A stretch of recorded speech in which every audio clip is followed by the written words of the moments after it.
Hello అండి, welcome to government jobs portal. So చూసుకొని మనం లాస్ట్ 6 మంత్ కరెంట్ అఫైర్స్ అంటే జనవరి నుంచి జూన్ వరకు 2025 కరెంట్ అఫైర్స్ చూస్తున్నాం కదా. సో టాప్ 500 కరెంట్ అఫైర్స్లో మనం పార్ట్ 3కి అయితే రావడం జరిగింది. ఫస్ట్ 2 పార్ట్స్ చూడకపోతే ఖచ్చితంగా చూడండి, కింద డిస్క్రిప్షన్లో లింక్స్ అనేవి ఇస్తున్నాను అనమాట ఆ వీడియోస్, ఓకేనా. అలాగే ఛానల్కి సబ్స్క్రైబ్ చేసుకోండి, మనం 7 lakhs సబ్స్క్రైబర్స్ పక్కనే ఉన్నాం, సో తప్పకుండా సబ్స్క్రైబ్ చేసుకోండి. సో చూడండి, 101 question, Khelo India winter games 2025లో ఓవరాల్గా ఛాంపియన్గా ఎవరు నిలిచారు అంటున్నారు. ఇక్కడ మీరు క్లియర్గా చూడొచ్చు ఎవరికి ఎన్ని మెడల్స్ వచ్చాయని. క్లియర్గా చూసుకుంటే ఇండియన్ ఆర్మీకి టోటల్ 18 మెడల్స్ వచ్చాయి, అందులో 7 గోల్డ్ ఉన్నాయండి. చూసుకోండి, హిమాచల్ ప్రదేశ్కి కూడా 18 మెడల్సే వచ్చాయి, కానీ గోల్డ్ 6 మెడల్సే వచ్చాయి. సో విన్నర్ ఎవరు అంటే ఇండియన్ ఆర్మీ అని మనం చెప్పొచ్చు అనమాట, ఓకేనా. ఇండియన్ ఆర్మీ విన్నర్ అని మనం చెప్పొచ్చు. బట్ స్టేట్స్లో ఎవరు విన్నర్ అని స్పెషల్గా క్వశ్చన్ అడిగారు అనుకోండి, స్టేట్స్లో చూసుకుంటే మనకి హిమాచల్ ప్రదేశ్ అవుతుంది. సో క్లియర్గా చూసుకోండి, ఇండియన్ ఆర్మీకి టోటల్గా 7 గోల్డ్ 5 సిల్వర్ 6 బ్రాంజ్ మెడల్స్తో మొత్తం 18 మెడల్స్ వచ్చాయి. సో ఎక్కడ జరిగాయి ఖేలో ఇండియా వింటర్ గేమ్స్? మీరు అక్కడ చూడొచ్చు వింటర్ గేమ్స్ ఎక్కడ జరిగాయి? ఫేజ్ 1 లే లదాఖ్లో జరిగాయి, ఫేజ్ 2 వచ్చేసి గుల్మార్గ్ జమ్మూ అండ్ కాశ్మీర్లో జరిగాయి, ఓకేనా. చాలా important question. So next 102 question మనం చూసుకుంటే 2024-25 సంతోష్ ట్రోఫీ ఫుట్బాల్ టోర్నమెంట్ ఎవరు గెలిచారు అని అడుగుతున్నారండి. ఎవరు గెలిచారు? పశ్చిమ బెంగాల్, వెస్ట్ బెంగాల్ గెలడం జరిగిందనమాట.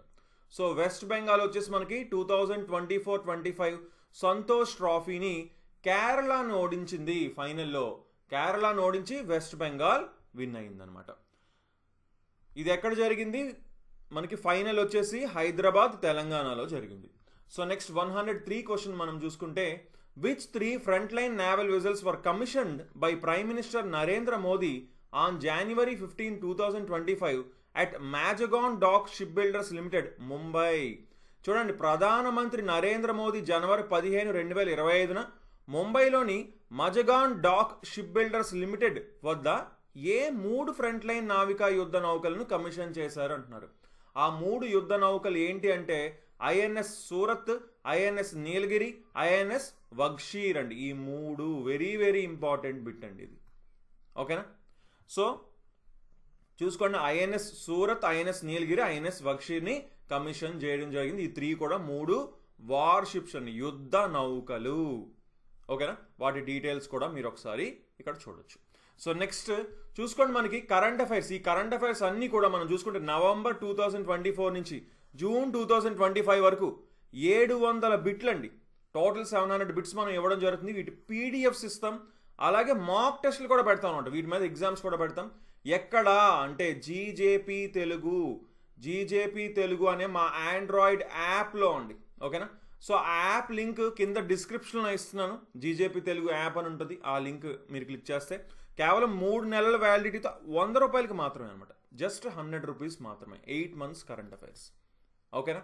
సో ఆ యాప్ లింక్ కింద డిస్క్రిప్షన్ ఇస్తున్నాను, అలాగే కింద కామెంట్ సెక్షన్ దగ్గర కూడా ఇస్తాను. తప్పకుండా ఎన్రోల్ చేసుకోండి, ఎందుకంటే ఇప్పుడు లేటెస్ట్గా జరుగుతున్న ఎగ్జామ్స్లో కావచ్చు, నెక్స్ట్ జరగబోయే ఎగ్జామ్స్లో కావచ్చు, అన్నిట్లోని ఖచ్చితంగా ఈ ఇంపార్టెంట్ బిట్స్ అనేవి ఖచ్చితంగా వస్తాయన్నమాట, ఓకేనా. సో నెక్స్ట్ 104 క్వశ్చన్ మనం చూసుకుంటే, which state topped the physical health index 2025 released by నీతి ఆయోగ్? చూడండి, ఫిజికల్ హెల్త్ ఇండెక్స్ లోని నీతి ఆయోగ్ రిలీజ్ చేసింది అనమాట. మొదటి స్థానంలో నిలిచిన రాష్ట్రం ఏది అంటున్నారు. మొదటి స్థానం ఇక్కడ మీరు క్లియర్గా చూడొచ్చు, ఇండియా మొత్తం కలర్స్తో చూపించారనమాట. ఇప్పుడు గ్రీన్ కలర్లో ఉన్నది అచీవర్ అనమాట, డార్క్ గ్రీన్. లైట్ గ్రీన్లో ఉన్నది ఫ్రంట్ రన్నర్, తర్వాత ఎల్లోలో ఉన్నది పెర్ఫార్మ్డ్, రెడ్లో ఉన్నది ఆస్పిరేషనల్. మీరు క్లియర్గా చూడొచ్చు, మ్యాప్లో కూడా డార్క్ గ్రీన్లో ఏముంది, ఇక్కడే కదా కనిపిస్తుంది డార్క్ గ్రీన్, ఇదేంటి? ఒడిశా. సో మొదటి స్థానంలో మనకి ఒడిశా నిలిచింది, ఓకేనా. సో మొత్తం 18 మేజర్ స్టేట్స్కి, 18 ప్రధాన రాష్ట్రాలకి ఈ నివేదిక అనేది ఇచ్చారు. అందులో మనం చూసుకుంటే ఒడిశా మొదటి స్థానంలో ఉందన్నమాట, ఓకేనా. బలమైన రుణ నిర్వహణ, తక్కువ ఆర్థిక లోటు మరియు ప్రభావవంతమైన మూలధన వ్యయం కోసం ప్రత్యేకంగా నిలిచిందనమాట, ఓకే. సో నెక్స్ట్ 105 క్వశ్చన్ మనం చూసుకుంటే, who developed the Him Kavach multi layer clothing system for extreme cold weather protection? తీవ్ర చలికి రక్షణగా ఉండే హిమ్ కవచ్ బహుళ లేయర్ దుస్తుల వ్యవస్థను ఎవరు అభివృద్ధి చేశారు అంటున్నారు. ఓకేనా, ఎవరు? డిఆర్డిఓ అభివృద్ధి చేసిందనమాట. DRDO, defence research and development organisation. ఎవరి గురించి? మన సోల్జర్స్, మన ఇండియన్ సోల్జర్స్ గురించి. ఎందుకు? కోల్డ్ రీజియన్స్, బాగా చలి ప్రాంతాలైన సియాచిన్ లేదా లదాఖ్ దగ్గర మనకు అక్కడ చాలా కోల్డ్ వెదర్, ఆ టెంపరేచర్ చూడండి +20 నుంచి -60 సెంటిగ్రేడ్ వరకు వెళ్తుంది అనమాట. సో అంత కోల్డ్ వెదర్స్లో ఉండాలంటే మంచి కావాలి కదా క్లోతింగ్. సో దాని గురించి హిమ్ కవచ్ అనేది డిఆర్డిఓ డెవలప్ చేయడం జరిగింది మన సోల్జర్స్ కోసం. ఓకేనా. సో నెక్స్ట్ 106 క్వశ్చన్ మనం చూసుకుంటే, which act has been amended by the Waqf act 2025.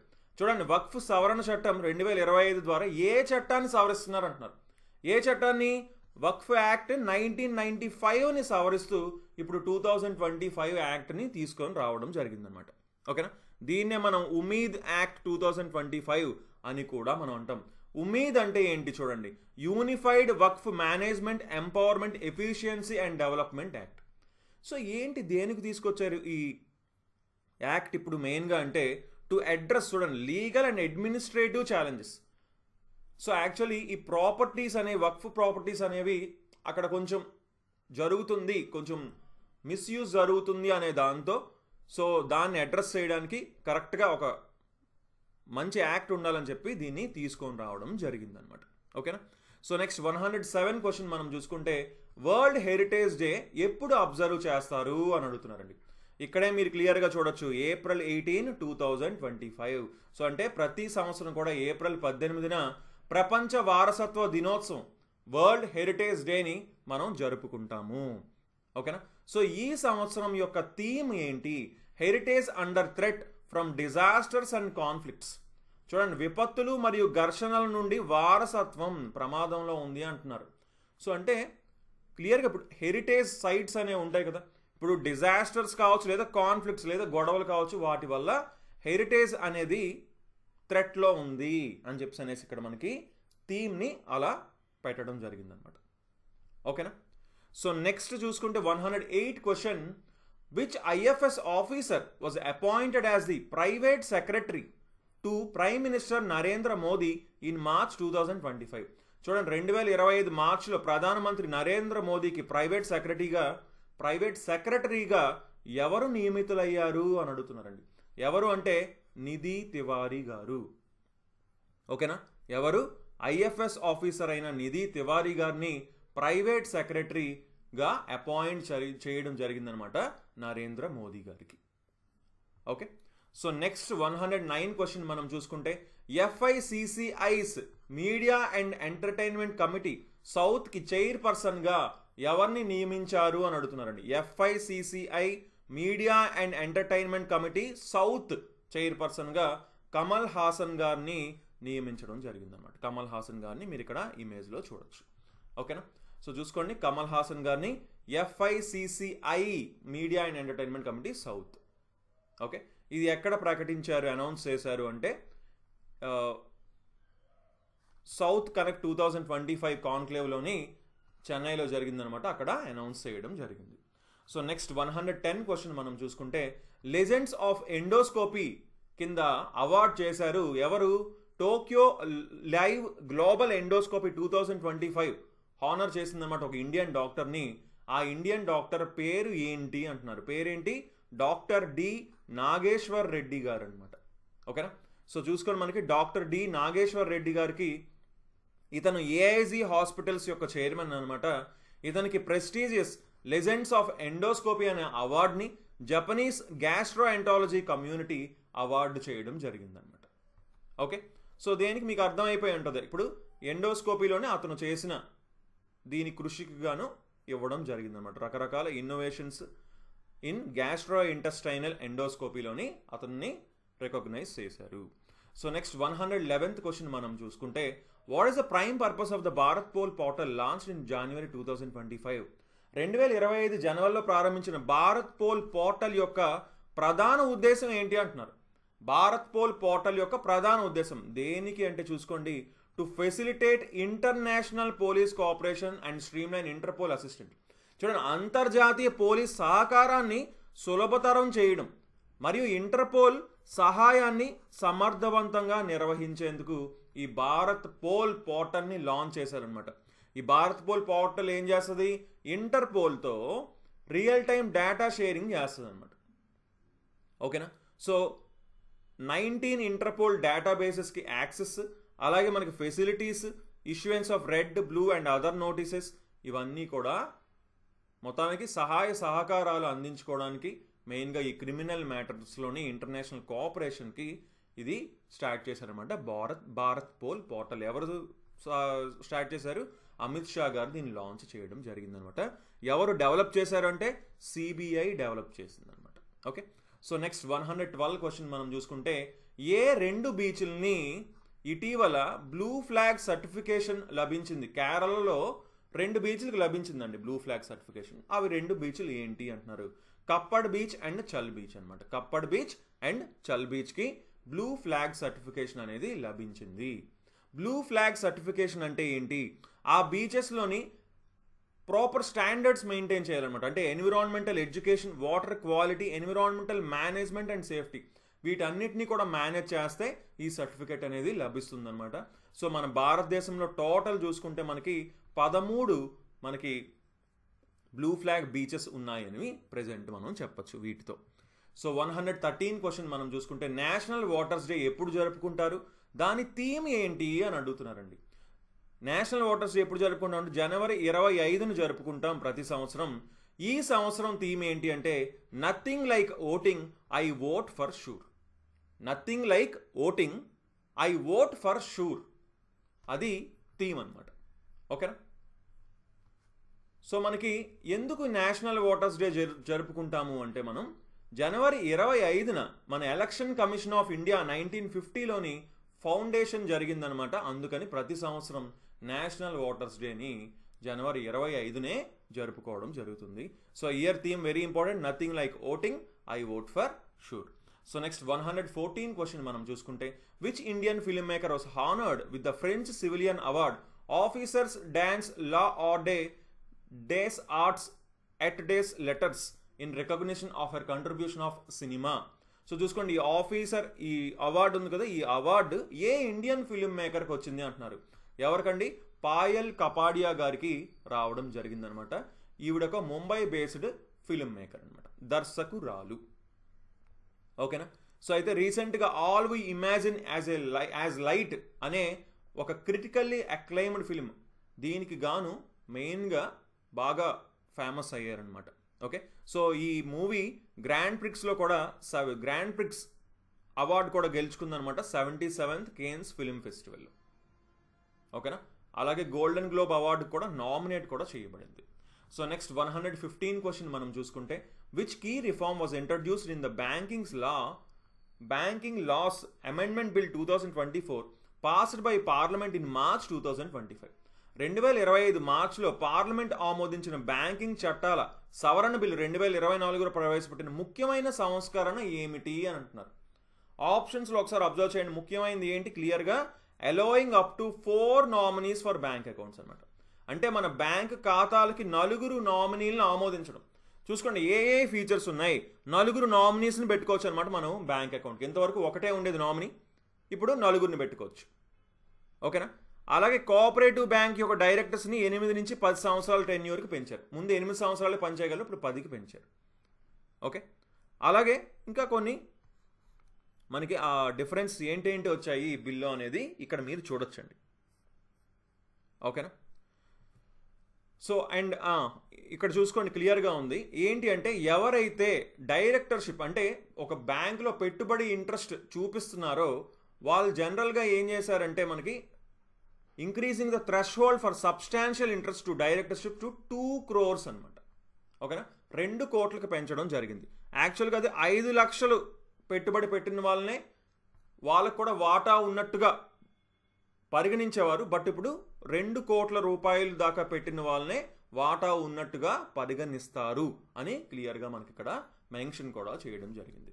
So next 116th question మనం చూద్దాం.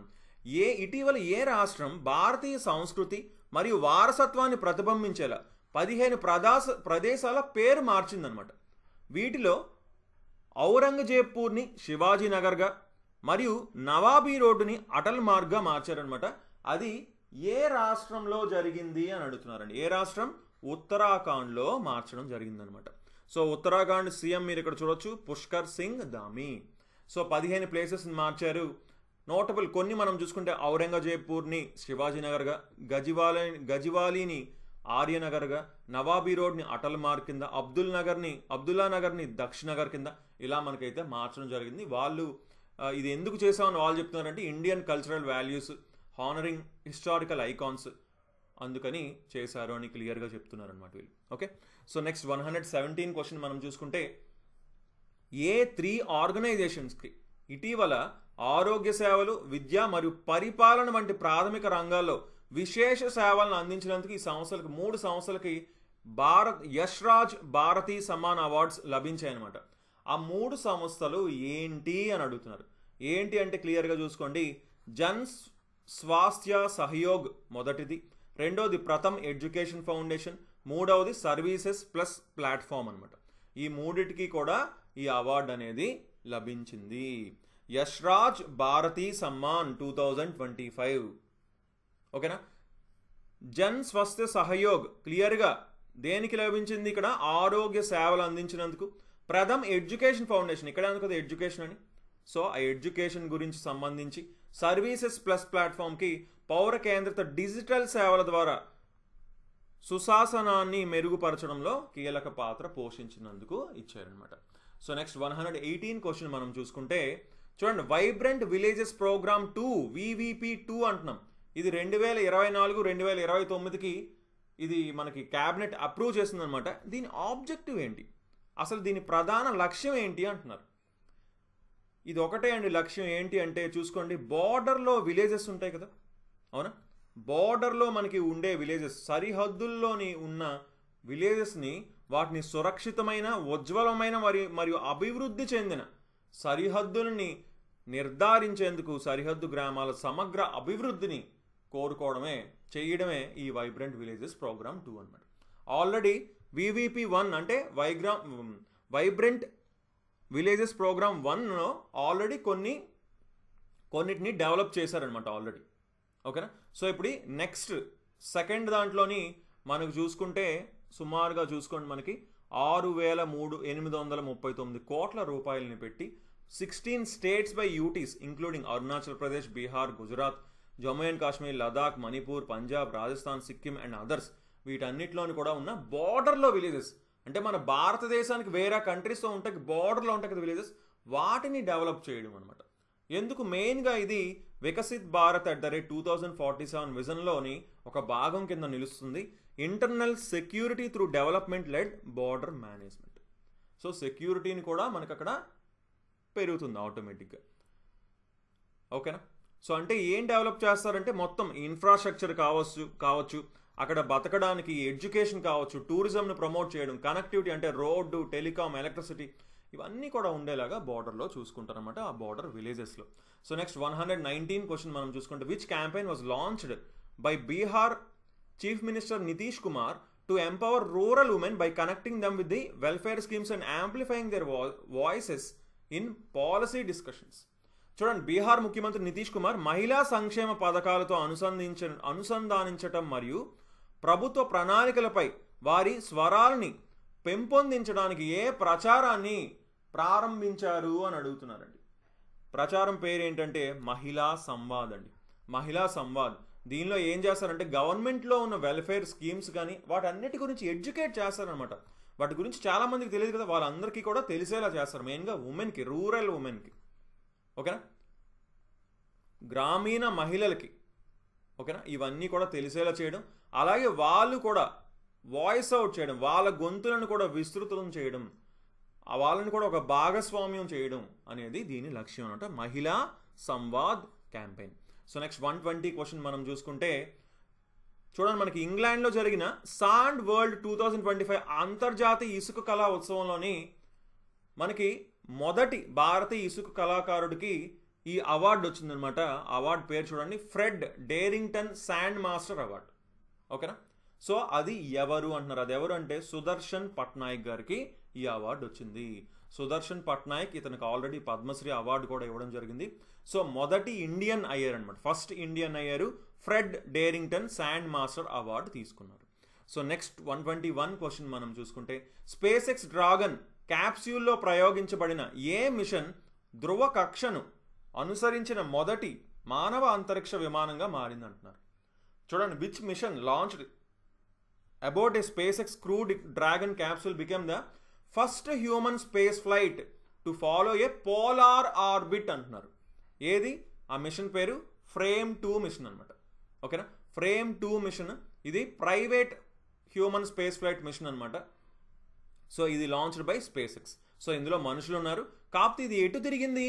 పోలార్ ఆర్బిట్ చూడు తిరిగింది, అంటే పోల్ నుంచి పోల్కి తిరిగింది అనమాట. నార్మల్గా వెస్ట్ నుంచి ఈస్ట్కి తిరిగితే, బట్ ఇది పోల్ నుంచి పోల్కి తిరగడం జరిగింది. ఓకేనా. సో ఇందులో చాలా రీసెర్చ్లు కూడా చేశారనమాట. ఒక 22 రీసెర్చ్ స్టడీస్ కూడా చేశారు. సో అక్కడ హ్యూమన్ హెల్త్ ఎలా ఉంటుంది అప్పుడు ఆ టైంలోని, అలాగే నెక్స్ట్ ఫస్ట్ ఎక్స్రే కూడా తీశారు స్పేస్లోని, అలాగే కొన్ని ఎక్సర్సైజ్ స్టడీస్ కూడా చేశారనమాట. అసలు మజిల్, స్కెలిటన్ మాస్, అలాగే అక్కడ మష్రూమ్స్ కూడా పెంచడం జరిగిందనమాట. సో ఇలాంటివి చాలా రీసెర్చ్ స్టడీస్ కూడా అక్కడ చేయడం జరిగిందనమాట. సో నెక్స్ట్ 122 క్వశ్చన్ మనం చూసుకుంటే, ఇండియా వెయిట్ లిఫ్టింగ్ ఫెడరేషన్ యొక్క కొత్త చైర్పర్సన్ ఎవరు అంటున్నారు. ఎవరు? మీరాబాయ్ చాను గారు అండి. ఓకే, సో మీరాబాయ్ చాను గారిని ఇండియా వెయిట్ లిఫ్టింగ్ ఫెడరేషన్కి చైర్పర్సన్ కింద అపాయింట్ చేయడం జరిగింది. సో నెక్స్ట్ 123 క్వశ్చన్ చూడండి, 2025 Red Bull Grand Prix of the Americas Austin టెక్సస్లో జరిగింది. ఆ మోటో జీపీ రేస్ ఎవరు విన్ అయ్యారని అడుగుతున్నారు. ఎవరు విన్ అయ్యారు? ఎవరు అంటే Francesco Bagnaia. Francesco Bagnaia win అవ్వడం జరిగిందనమాట. 2025 Red Bull Grand Prix of the America. ఓకేనా, సో ఫ్రాన్సిస్కో బగ్నాయ్ విన్ అవ్వడం జరిగింది. సో నెక్స్ట్ 124 క్వశ్చన్, ఏ ఇండియన్ బిజినెస్ లీడర్ని IMF మేనేజింగ్ డైరెక్టర్స్ అడ్వైజరీ కౌన్సిల్లోని అపాయింట్ చేశారు అని అడుగుతున్నారు. ఎవరిని చూడగానే మీరు చెప్పొచ్చు, ఎన్ చంద్రశేఖర్ గారిని. ఓకేనా, సో నెక్స్ట్ చూసుకోండి, ఎన్ చంద్రశేఖర్ గారు ఎవరు? చంద్రశేఖరన్ గారు టాటా సన్స్ యొక్క ప్రెజెంట్ చైర్మన్ అనమాట. సో ఇతన్ని IMF managing directors advisory council on entrepreneurship and గ్రోత్లోని అపాయింట్ చేయడం జరిగిందనమాట. So next 125 question, badminton world federation యొక్క కొత్త అధ్యక్షురాలిగా ఎవరిని నియమించారు అని అడుగుతున్నారు. ఓకేనా, ఎవరిని అంటే కున్యింగ్ పటామా లీస్వాడ్ ట్రకుల్, ఈవిడ్ని నియమించడం జరిగిందనమాట. ఓకేనా, బ్యాడ్మింటన్ వరల్డ్ ఫెడరేషన్ అండి. ఈవిడ సెకండ్ ఫిమేల్ ప్రెసిడెంట్, 2వ మహిళా అధ్యక్షురాలు అయ్యారనమాట. So next 126 question, global electricity review release అయిందనమాట. Ember's global electricity review. అందులోని మన భారతదేశం యొక్క గ్లోబల్ ర్యాంక్ ఎంత? Electricity generation from wind and solar power, అంటే గాలి మరియు సోలార్ విద్యుత్ ఉత్పత్తిలో భారతదేశం ఏ స్థానంలో ఉందంటున్నారు. క్లియర్గా ఇక్కడే చూడొచ్చు, 3వ స్థానంలో ఉందన్నమాట. 3rd ప్లేస్లో ఉంది, మన వరల్డ్లోనే 3rd ప్లేస్లో ఉంది. ఓకేనా, సో మనకి చైనా అండ్ యునైటెడ్ స్టేట్స్ అయితే ఫస్ట్ సెకండ్ ప్లేసెస్లో ఉన్నాయి. ఇప్పుడు జర్మనీని మించుకొని 3rd ప్లేస్కి ఇండియా వెళ్ళిందనమాట. సో నెక్స్ట్ 127 క్వశ్చన్ మనం చూసుకుంటే, cooperative based taxi service Indian government launch చేసింది ఓలా, ఉబర్ లాంటి వాటికి ఆల్టర్నేటివ్గా. దాని పేరు ఏంటి అని అడుగుతున్నారండి. దాని పేరు సహకార్ ట్యాక్సీ అనమాట. సహకార్ ట్యాక్సీని ఇండియన్ గవర్నమెంట్, భారత ప్రభుత్వం లాంచ్ చేసిందనమాట. ఇందులో మనకి 2 వీలర్ ట్యాక్సీస్, ఆటో రిక్షాలు, 4 వీలర్స్ ఇవన్నీ కూడా ఉంటాయి. మెయిన్గా ప్రాఫిట్స్ అన్నీ కూడా డ్రైవర్తోనే షేర్ చేసుకుంటారని కూడా మెన్షన్ చేశారు. బట్ ఈ ట్యాక్సీ అయితే ప్రజెంట్ అయితే మరి అంతగా కనిపించట్లేదు. మేబీ మరి చూద్దాం ఏ సిటీస్లో లాంచ్ అయిందో ఒకసారి చూడాలి. సో నెక్స్ట్ 128 క్వశ్చన్ మనం చూసుకుంటే, నీలగిరి తార్ సెన్సస్ 2025 ఏ రెండు స్టేట్స్ కలిసి నిర్వహించాయి అని అడుగుతున్నారండి. ఏ రెండు స్టేట్స్? కేరళ మరియు తమిళనాడు కలిసి నిర్వహించడం జరిగింది. సో మొత్తం చూసుకుంటే 1031 నీలగిరి తార్స్ ఉన్నాయని ఇక్కడ మనకి తెలుస్తుంది. ఓకేనా, సో ఇది ఎవరెవరు కలిసి నిర్వహించారు? కేరళ అండ్ తమిళనాడు జాయింట్గా ఈ సెన్సస్, నీలగిరి తార్ సెన్సస్ 2025ని నిర్వహించాయి అన్నమాట. సో నెక్స్ట్, ఎర్త్ డేని ఎప్పుడు సెలబ్రేట్ చేసుకుంటాము అని అడుగుతున్నారండి. ఎప్పుడు? ఏప్రిల్ 22న ప్రతి సంవత్సరం కూడా ఎర్త్ డేని సెలబ్రేట్ చేసుకుంటాం అనమాట. అయితే 2025 థీమ్ ఏంటి అంటే అవర్ పవర్ అవర్ ప్లానెట్ అనేది 2025 యొక్క థీమ్గా చెప్పుకోవచ్చు మనం. నెక్స్ట్ 130 క్వశ్చన్ మనం చూసుకుంటే, ఏ mobile application national disaster management authority develop చేసిందనమాట. అది పిఎం మోదీ రీసెంట్గా మన్ కీ బాత్లో కూడా చెప్పడం జరిగింది. ఆ యాప్ పేరేంటి? ఇక్కడే మీరు చూడొచ్చు, సచేత్ యాప్ అనమాట దాని పేరు. దేనికి? క్లియర్గా అక్కడ న్యాచురల్ డిజాస్టర్స్కి ఎలా సిటిజన్స్కి ఇన్ఫార్మ్డ్గా చెప్పడం, అలాగే ప్రిపేర్ చేయడం అనేది మెయిన్గా ఈ యాప్ యొక్క, ఈ సచేత్ యాప్లో ఉంటుంది అనమాట ఇన్ఫర్మేషన్ కూడా మొత్తం. ఓకేనా? సో నెక్స్ట్ 131 క్వశ్చన్ మనం చూసుకుంటే, సుభాష్ చంద్రబోస్ ఆప్డా ప్రబంధన్ పురస్కార్ 2025 ఏ ఇన్స్టిట్యూషనల్ కేటగిరీలో ఎవరు విన్ అయ్యారు అంటున్నారు. ఇక్కడే చూడొచ్చు, ఇన్కాయిస్ అంటే Indian national centre for ocean information services, INCOIS win అవ్వడం జరిగిందంటే సుభాష్ చంద్రబోస్ ఆపదా ప్రబంధన్ పురస్కార్. ఓకేనా? ఎక్సెప్షనల్ కాంట్రిబ్యూషన్ టు డిజాస్టర్ మేనేజ్మెంట్లో వీళ్ళు కనబరిచిన వాళ్ళు ఎక్సెప్షనల్ కాంట్రిబ్యూషన్ గాను అసాధారణ కృషికి ఇచ్చారనమాట. So next 132 question, MD and CEO of IDBI bank ఎవరు అంటున్నారు. ఎవరు? రాకేష్ శర్మ గారు. ఓకేనా? Rakesh Sharma. So next 133 question, world Braille day ఎప్పుడు అబ్జర్వ్ చేస్తామంటున్నారు. ఇక్కడ చూడొచ్చు మీరు డేట్, జనవరి 4న అనమాట. జనవరి 4న birth anniversary of Louis Braille. మనం ప్రతి సంవత్సరం జనవరి 4న వరల్డ్ బ్రెయిలీ డే అనేది జరుపుకుంటాం. సో నెక్స్ట్ 134 క్వశ్చన్ మనం చూసుకుంటే, 2025 world economic forum annual meeting ఎక్కడ జరిగింది మరియు దాని థీమ్ ఏంటి అంటున్నారు. ఇక్కడ మీరు క్లియర్గా చూడొచ్చు, దావోస్లో జరిగింది, స్విట్జర్లాండ్లో. అవునా? దావోస్లో జరిగింది స్విట్జర్లాండ్లో. Collaboration for the intelligent age అనేది దాని యొక్క థీమ్ అనమాట. ఓకేనా? చూసుకోండి, థీమ్ ఏంటి? Collaboration for the intelligent age. So మనకి world economic forum annual meeting ఎక్కడ జరిగింది? దావోస్, స్విట్జర్లాండ్లో. హెడ్ క్వార్టర్స్ ఎక్కడ ఉంది? స్విట్జర్లాండ్లోనే, కొలగ్నీలో ఉంది. ఫౌండెడ్ 1971లో వరల్డ్ ఎకనామిక్ ఫోరంని ఫౌండ్ చేశారు. అండ్ ఫౌండర్ వచ్చేసి క్లాస్ స్క్వాబ్ అనమాట. సో నెక్స్ట్ 135 క్వశ్చన్ మనం చూసుకుంటే, బ్లాక్ ఐడ్ పీ అంటామండి. దాన్నే తెలుగులో అలసందలో విత్తనాలు అంటాం. అది ఇస్రో వచ్చేసి వీటిని జర్మినేట్ చేసిందన్నమాట, మొలకెత్తించిందనమాట. అది ఎక్కడా అని అడుగుతున్నారు. సో మామూలుగా మొలకెత్తిస్తే స్పెషల్ ఏముంది? స్పేస్లో దీన్ని మొలకెత్తించారు. సో అందుకనే ఇది స్పెషల్ అయింది. ఓకేనా? సో స్పేస్లో ఈ బ్లాక్ ఐడ్ పీ తెలుగులో అలసందలు అంటాం. విత్తనాలని అంతరిక్షంలో విజయవంతంగా మొలిచాయి అన్నమాట. ఓకేనా? సో నెక్స్ట్ 136 క్వశ్చన్ మనం చూసుకుంటే, ఇండియన్ ఆర్మీ డే 2025 యొక్క థీమ్ ఏంటి అంటున్నారు. భారత సైనిక దినోత్సవం 2025 యొక్క థీమ్ ఏంటి అంటే సమర్థ్ భారత్ సక్షమ్ సేన అండి. సమర్థ్ భారత్ సక్షమ్ సేన. ఇండియన్ ఆర్మీ డే ఎప్పుడు జరుపుకుంటాం? ప్రతి సంవత్సరం జనవరి 15 జరుపుకుంటాం. ఈ సంవత్సరం థీమ్ ఏంటి? సమర్థ్ భారత్ సక్షమ్ సేన అంటే క్యాపబుల్ ఇండియా ఎంపవర్డ్ ఆర్మీ అని అర్థం అనమాట. ఓకేనా? So next 137 question, Yonex sunrise India open 2025 badminton టోర్నమెంట్లో మెన్స్ సింగిల్ టైటిల్ ఎవరు గెలుచుకున్నారు అంటున్నారండి. ఓకేనా? Yonex sunrise India open 2025 badminton టోర్నమెంట్లో మెన్స్ సింగిల్స్ టైటిల్ విజేత ఎవరు అంటున్నారు. ఎవరు? విక్టర్ ఎక్సెల్సన్ అండి. విక్టర్ ఎక్సెల్సన్ వచ్చేసి మెన్స్ సింగిల్స్లో గెలిచారు. అలాగే ఉమెన్ సింగిల్స్లో చూసుకుంటే ఎన్సి యంగ్, సౌత్ కొరియాకు చెందిన ఎన్సే యంగ్ ఉమెన్ సింగిల్స్ గెలిచారు. అలాగే డెన్మార్క్కి చెందిన విక్టర్ ఎక్సెల్సన్ మనకి మెన్స్ సింగిల్ గెలవడం జరిగిందనమాట. సో నెక్స్ట్ 138 క్వశ్చన్ మనం చూద్దాం. ఏ ఇండియన్ నావల్ షిప్ ఎక్సర్సైజ్ లా పెరోస్ 2025లోని మన ఇండియాని రిప్రజెంట్ చేసింది అని అడుగుతున్నారండి. ఏది? ఐఎన్ఎస్ ముంబై రిప్రజెంట్ చేయడం అనమాట. మన రిప్రజెంట్ చేయడం జరిగింది మన భారతదేశాన్ని. సో ఇది French led multinational naval drill exercise అండి. అది ఎక్కడ జరిగింది? మనకి 5th ఎడిషన్ అనమాట. ఇది జనవరి 16 నుంచి జనవరి 24 వరకు జరిగిందనమాట. ఓకేనా. ఇందులో మనల్ని ఐఎన్ఎస్ ముంబై వచ్చేసి మన భారతదేశం తరపున నిలిచింది. ఓకే, రిప్రజెంట్ చేయడం జరిగింది. సో నెక్స్ట్ 139 క్వశ్చన్ మనం చూసుకుంటే, what is the name of Pakistan's first indigenous electro optical earth observation satellite launch in 2025? 2025లో ప్రయోగించిన పాకిస్తాన్ మొదటి స్వదేశీ ఎలక్ట్రో ఆప్టికల్ భూ పరిశీలన ఉపగ్రహం పేరు ఏంటి అని అడుగుతున్నారండి. ఓకేనా, ఏంటి అంటే దాని పేరు PRSC-EO1 అనమాట. PRSC-EO1. సో ఇది first indigenous electro optical earth observation satellite అనమాట.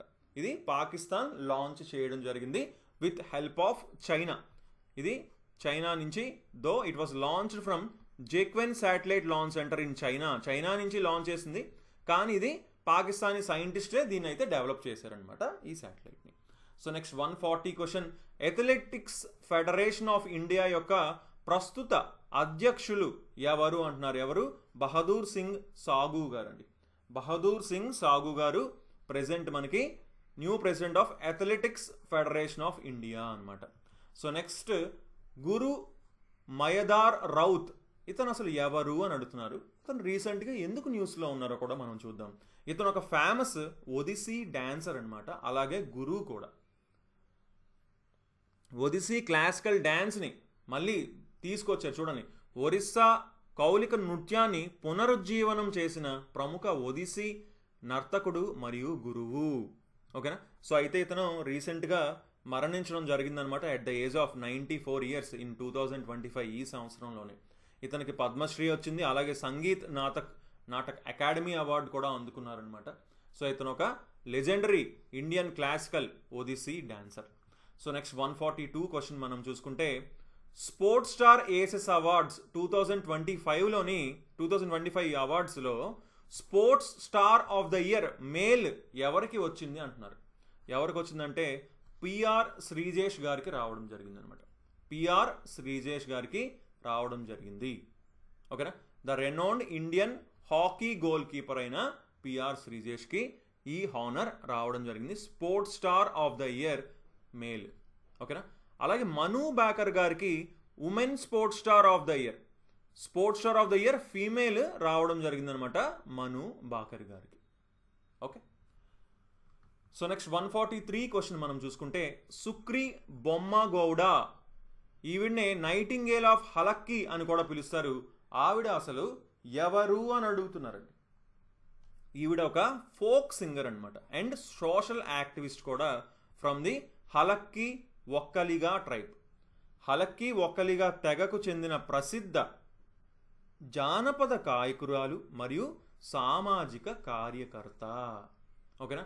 సుక్రీ బొమ్మగౌడ ఎందుకు న్యూస్లో ఉన్నారు? రీసెంట్గా మరణించడం జరిగింది ఫిబ్రవరి 2025లో అట్ ద ఏజ్ ఆఫ్ 88. ఈవిడ ఒక ఫోక్ సింగర్ అలాగే సోషల్ యాక్టివిస్ట్ కూడా. సో నెక్స్ట్ 144 క్వశ్చన్ మనం చూసుకుంటే, India's new ambassador to the state of Israel ఎవరిని అపాయింట్ చేశారు? భారతదేశం యొక్క కొత్త ఇజ్రాయెల్ అంబాసిడర్గా ఎవరు నియమితులయ్యారు అని అడుగుతున్నారండి. ఎవరు? జితేందర్ పాల్ సింగ్ గారు, జేపీ సింగ్ గారిని నియమించడం జరిగిందనమాట. ఇతను ఒక 2002 బ్యాచ్ ఐఎఫ్ఎస్ ఆఫీసర్ అనమాట. ఓకే. సో ఇతనికి ముందు సంజీవ్ సింగ్లా ఉండేవారు, ఇప్పుడు జితేందర్ పాల్ సింగ్ వచ్చారు. సో నెక్స్ట్ 145 క్వశ్చన్ మనం చూసుకుంటే, the chief minister and the spy and unlikely friendship అనే బుక్ని ఎవరు రాశారంటున్నారు. ఇక్కడే పేరు చూడొచ్చు. ఏఎస్ దులాత్ గారు దీన్ని రచించడం జరిగింది. ఏఎస్ దులాత్. ఓకేనా. ఇతను former chief of India's research and analysis wing అనమాట. ఆ రాకి ఫార్మర్ చీఫ్ అనమాట ఇతను. ఓకేనా.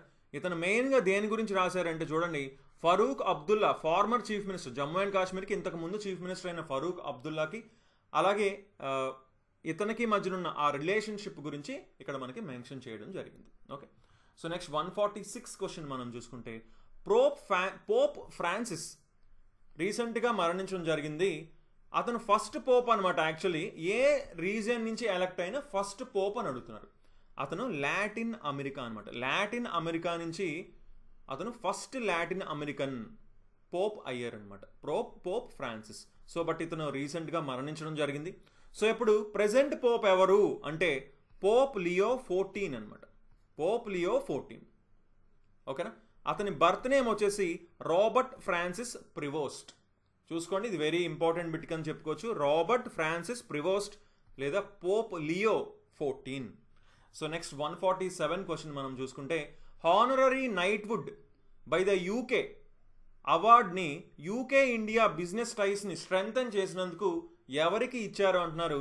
చూసిన వెంటనే మీరు మళ్ళీ గుర్తుపట్టాలి, ఎన్ చంద్రశేఖరన్ గారికి ఇవ్వడం జరిగింది. ఎన్ చంద్రశేఖరన్ గారికి ఇవ్వడం జరిగింది. ఇతను టాటా సన్స్ యొక్క చైర్మన్ అనమాట. సో ఇండియాకి మరియు యూకేకి మధ్య ఉన్న ఎకనామిక్ రిలేషన్స్ని ఇతను స్ట్రెంగ్తన్ చేశారు కాబట్టి ఇతనికి ఈ అవార్డు ఇచ్చారు. సో 2025లోని ఇద్దరికి ఈ హానరరీ నైట్వుడ్ అవార్డ్స్ అనేవి ఇచ్చారు. ఒకటి ఎన్ చంద్రశేఖర్ గారు అయితే, ఇంకొకటి సునీల్ భారతి మిట్టల్ గారికి కూడా ఇవ్వడం జరిగిందనమాట. ఓకేనా.